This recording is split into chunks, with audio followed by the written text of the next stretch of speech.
आज 23 मार्च को गुरुजी पंडित प्रदीप जी मिश्रा जी द्वारा हरियाणा रेवाड़ी में वाची जा रही श्री आरती श्री महापुराण पंच दिवसीय कथा के 5वें दिन की यानी कि विराम दिवस की कथा आज पूर्ण हो चुकी है। और आज की कथा में गुरुजी ने श्री महापुराण के 2 विशेष नए उपाय बताए हैं। साथ ही प्रदोष काल के विशेष महत्व को बताते हुए गुरुजी ने बताया कि सबसे पहले प्रदोष काल का महत्व किसने बताया।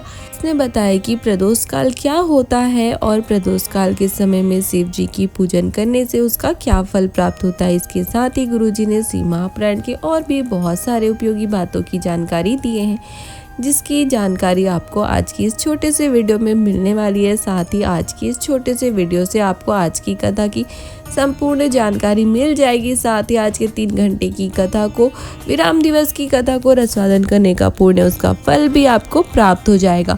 तो चलिए वीडियो को शुरू करते हैं और जानते हैं कि आज की कथा में गुरुजी ने कौन कौन सी विशेष बातों और उपायों की जानकारी दिए हैं। कथा को शुरू करते हुए गुरुजी ने कहा कि जब आप शंकर जी के मंदिर जाना शुरू करोगे, जब आप शिव जी पर 1 लोटा जल चढ़ाना शुरू करोगे, आप जब भगवान शंकर का गुणगान करना प्रारंभ करोगे, आप जब भगवान शिव की अविरल भक्ति को धारण करना शुरू करोगे, आप जब श्री शिवाय नमस्तुभ्यम मंत्र बोलना शुरू करोगे, जब आप शिव जी पर चढ़ी हुई बेलपत्री को खाना प्रारंभ करोगे, तो श्री महापुराण की कथा वर्णन करती है कि आपको पता चलेगा कि भगवान शिव के मार्ग पर चलने से क्या होता है, मेरे शिव की भक्ति को धारण करने का आपको क्या फल प्राप्त होता है। कथा में आगे गुरुजी ने कहा कि अगर आपके घर में एक छोटा सा भी शिवलिंग विराजमान है, आपके आसपास अगर कोई छोटा सा शिवलिंग है, आपके आसपास घर के पास मंदिर है, शिव जी का शिवालय है, तो गुरुजी ने कहा कि वो शिवलिंग कोई साधारण सा छोटा सा शिवलिंग नहीं होता है, बल्कि वो एक बड़ा सा हॉस्पिटल होता है। स्वयं महादेव आपकी रक्षा करते हैं, आपकी सुरक्षा के लिए विराजमान रहते हैं। आपके घर का छोटा शिवलिंग कोई शिवलिंग नहीं है। श्री महापुराण की कथा कहती है कि स्वयं कालाधिपति मेरे महादेव आपके घर में विराजमान होते हैं। कथा में आगे गुरुजी ने प्रदोष के दिन प्रदोष काल के महत्व का वर्णन करते हुए एक बहुत ही विशेष और नया उपाय बताए हैं। गुरुजी ने कहा कि श्री महापुराण की कथा वर्णन करती है कि अगर कोई भिखारी से भी भिखारी व्यक्ति जो ठेला चला रहा है, जिसके पास खाने के लिए कुछ नहीं है, फटे कपड़े पहन रहा है, जिंदगी में कुछ भी नहीं बचा है, कर्जे में पूरा डूब चुका है, 2 वक्त की रोटी के लिए भी उसे भोजन अन्न प्राप्त नहीं हो पाता है, अगर ऐसा व्यक्ति भी शिव जी पर प्रदोष के दिन, मेरे भोलेनाथ पर प्रदोष काल के समय पर 1 अक्षत यानी कि 1 चावल का आखा दाना चढ़ाना समर्पित करना शुरू कर देता है, तो उसका जीवन सुधरने लगता है। उसके सारे कर्जे मात्र 1 अक्षत समर्पित करने से प्रदोष के दिन, प्रदोष काल के समय में 1 अक्षत समर्पित करने से चूकने लगते हैं। महादेव की विशेष कृपा दृष्टि उस व्यक्ति को प्राप्त हो जाती है। महादेव हमेशा उसके साथ चलते हैं। जो नहीं जानते हैं कि प्रदोष काल का समय क्या होता है, तो वो अच्छे से समझ ले। गुरुजी ने बताया कि जिस समय पर सूरज डूब रहा होता है, चंद्र प्रकाशित हो रहा होता है, दोनों के मेल जब हो रहे होते हैं, ना ही सूरज पूरा डूबा होता है और ना ही पूरा चंद्र आया होता है, ना पूरा अंधेरा होता है, ना पूरा उजाला होता है, उसी समय को ही प्रदोष काल का समय होता है। गुरुजी ने बताया कि सूर्य डूबने के 45 मिनट पहले से सूर्य डूब जाने के 45 मिनट बाद तक का जो समय होता है, उसे ही हम प्रदोष काल का समय कहते हैं। और इसी समय पर अगर कोई व्यक्ति शिव जी के मंदिर जाकर मात्र 1 अक्षत श्री शिवाय नमस्तुभ्यम मंत्र का स्मरण करते हुए शिव जी को समर्पित मात्र कर देता है, तो उसका कल्याण हो जाता है। महादेव की कृपा दृष्टि उस व्यक्ति को प्राप्त हो जाती है और 1 अक्षत समर्पित करने वाला व्यक्ति कभी भी गरीब नहीं हो सकता, कभी भिखारी नहीं हो सकता, कभी भी कंगाल नहीं हो सकता, उसे कभी भी पैसे की, धन की कमी नहीं हो सकती है, उसे हमेशा समृद्धि मिलती है, हमेशा वो धनवान बनता है। गुरुजी ने प्रदोष काल के एक बहुत ही विशेष उपाय बताए हैं, जो आप सभी को अवश्य करना है। अगर थोड़ी सी भी आपके घर में पैसे की तंगी हो रही है, पैसा नहीं आ रहा है, तो उसके लिए भी आप इस उपाय को कर सकते हैं। मात्र 1 अक्षत का दाना 1 माखा चावल जो टूटा फूटा नहीं होना चाहिए, साबुत होना चाहिए, उस एक अक्षत को आपको श्री शिवाय नमस्तुभ्यम मंत्र का स्मरण करते हुए शिव जी के शिवलिंग के ऊपर प्रदोष के दिन प्रदोष काल के समय में समर्पित कर देना है। कथा में आगे गुरुजी ने बताया कि सबसे पहले प्रदोष का महत्व बताने वाले थे अगस्त ऋषि। उन्होंने ही प्रदोष काल के महत्व को बताए थे। कथा में आगे गुरुजी ने बताया कि 19 मार्च से जो आरती शिव महापुराण की कथा आज 23 मार्च तक हरियाणा के रेवाड़ी में हो रही है, ये पवित्र सी आरती शिव महापुराण की कथा आज विराम हो जाएगी। इसके बाद की अगली जो कथा है वो 1 अप्रैल से 7 अप्रैल तक 7 दिवसीय शिव महापुराण की कथा मध्य प्रदेश के नीमच जिले के मनासा गांव में होगी, जिसका रसवादन आप टीवी पर, फेसबुक पर, यूट्यूब पर 1 बजे से 4 बजे तक कर पाएंगे।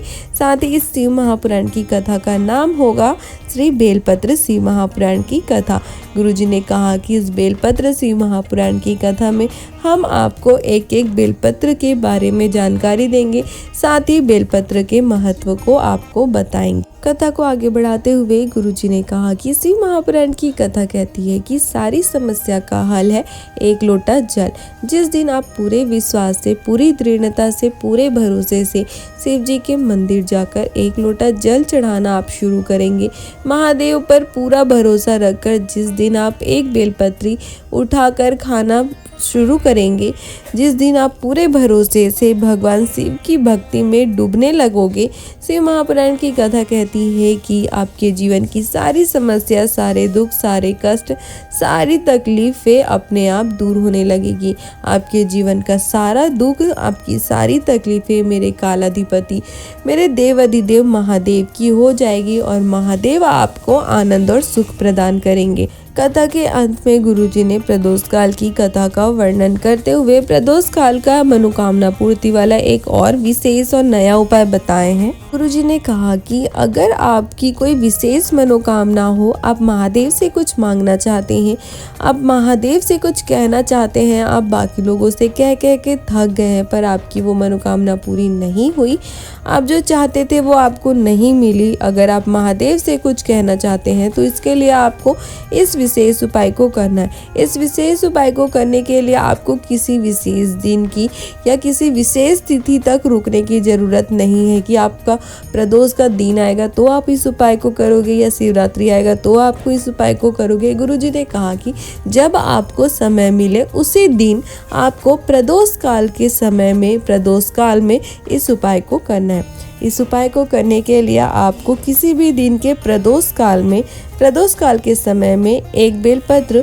1 शमी पत्र और 1 अक्षत लेकर एकांतेश्वर महादेव के पास पहुंच जाना है।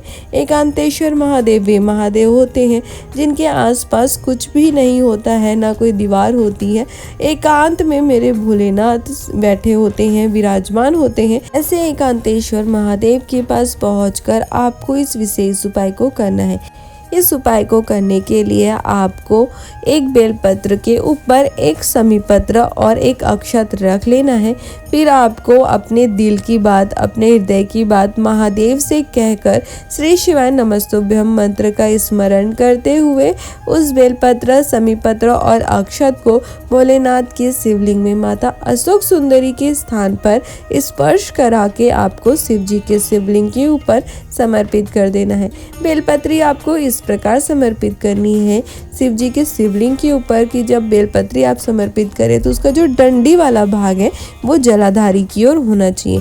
गुरुजी ने कहा कि शिव महापुराण की कथा वर्णन करती है कि प्रदोष काल में की गई आराधना, प्रदोष काल में किया गया उपाय, प्रदोष काल में किया गया व्रत, प्रदोष काल में किया गया भजन कभी भी खाली नहीं जाता है। महादेव उसका फल आपको अवश्य ही प्रदान करते हैं। महादेव की कृपा दृष्टि आप पर अवश्य पड़ती है।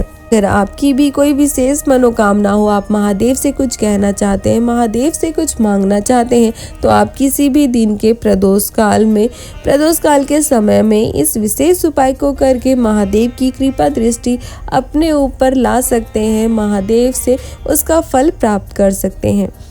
कथा के अंत में गुरुजी ने प्रदोष काल की कथा का रसवादन करते हुए बताया कि सबसे पहले प्रदोष काल के महत्व को किसने बताया किसने प्रदोष काल का समय बताया? गुरुजी ने इस कथा का आस्वादन करते हुए बताया कि एक बार देव ऋषि नारद जी ने विंध्य पर्वत के पास जाकर उनसे कहा कि विंध्य तुझ में और सुमेरु पर्वत में एक बहुत बड़ा अंतर है। विंध्य तुम इतने विशाल नहीं हो जितने सुमेरु पर्वत है। विंध्य पर्वत को क्रोध आ गया और विंध्य यानी कि विंध्याचल पर्वत अपना विस्तार इतना किए इतने ऊंचे हो गए कि वो सुमेरु पर्वत से भी ऊंचे हो गए। उसी समय सूर्य भगवान अपना प्रकाश कम कर रहे थे। अंधेरा हो रहा था, दिन ढल रहा था, रात्रि हो रही थी, प्रदोष काल का समय था। उसी समय पर विंध्य पर्वत ने भगवान सूर्य के अश्वों को रोक लिया।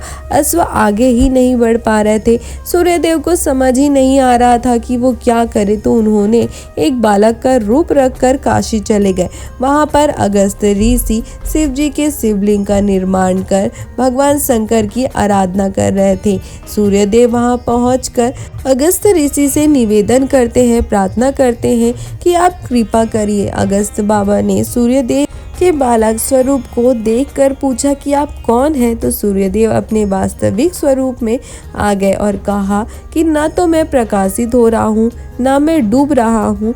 एक प्रदोष काल के समय में विंध्य ने मुझे अटका दिया है, आप कृपा करिए। तो अगस्त्य ऋषि कहते हैं कि सूर्यदेव आप पार्थिव शिवलिंग का निर्माण कर शिव जी की आराधना करो, व्रत करो, पूजन करो। एक बेलपत्र, एक शमी पत्र, एक अक्षत शिव जी को समर्पित करो।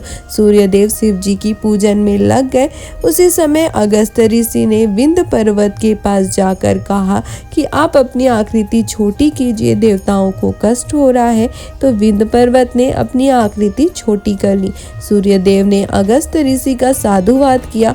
भगवान शिव सूर्यदेव की पूजन से एक बेलपत्र, एक शमी पत्र, एक अक्षत से प्रसन्न होकर प्रकट हो गए और सूर्यदेव से कहा कि सूर्यदेव आपने मेरी आराधना प्रदोष के समय पर अश्वों को रोककर की है। अगर संसार में कोई भी व्यक्ति प्रदोष के दिन, प्रदोष काल के समय में मुझे पुकारेगा, केवल मेरा नाम का भी उच्चारण करके मुझे पुकारेगा, तो मैं उसी क्षण उसके पास पहुंच जाऊंगा।